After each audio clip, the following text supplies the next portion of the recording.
I do understand that Jan Logie. Thank you, Mr. Chair.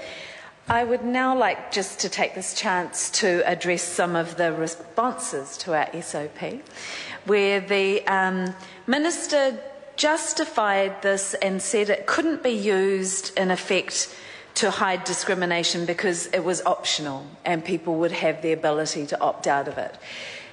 My concern is discrimination happens primarily to marginalised groups.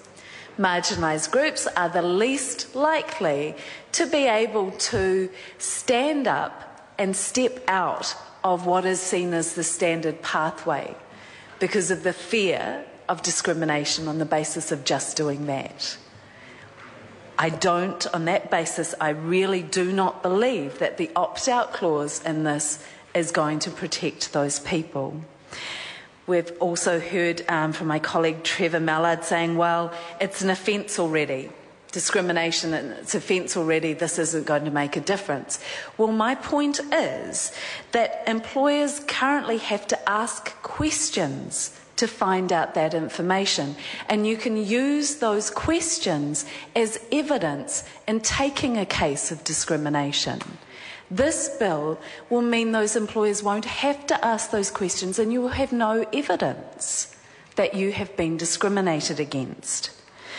And age discrimination, I would just like to draw to the House's attention how prevalent this is. The research from 2006 from Auckland Business Group at the university showed that 25-year-old workers were 6 to 12 times more likely to be shortlisted for a low-demand position than a 55-plus-year-old worker. 6 to 12 times. This is a really significant issue in our society, and this bill has the potential to hide that discrimination.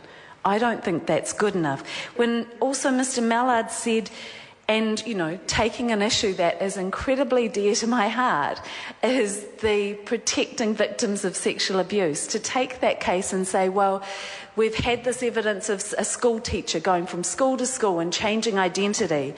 Well, I'm not going to say that that's not an issue. I do not believe this legislation is the appropriate response to that issue. What this legislation does is takes away a kind of simple way of carrying on abuse when nobody has taken any action. The appropriate response to sexual abuse being done by teachers in schools is to act on that abuse and to take that to the courts, not to set up an alternative system that's going to undermine people's human rights and rights to privacy. This bill does not protect fundamental human rights, and I believe that the older people in New Zealand and people born outside of New Zealand deserve our care and our protection in the employment market. I call Chris Farfoy. Thank you very much, Mr. Chair. And can I thank the Honourable Nathan Guy for taking a call earlier in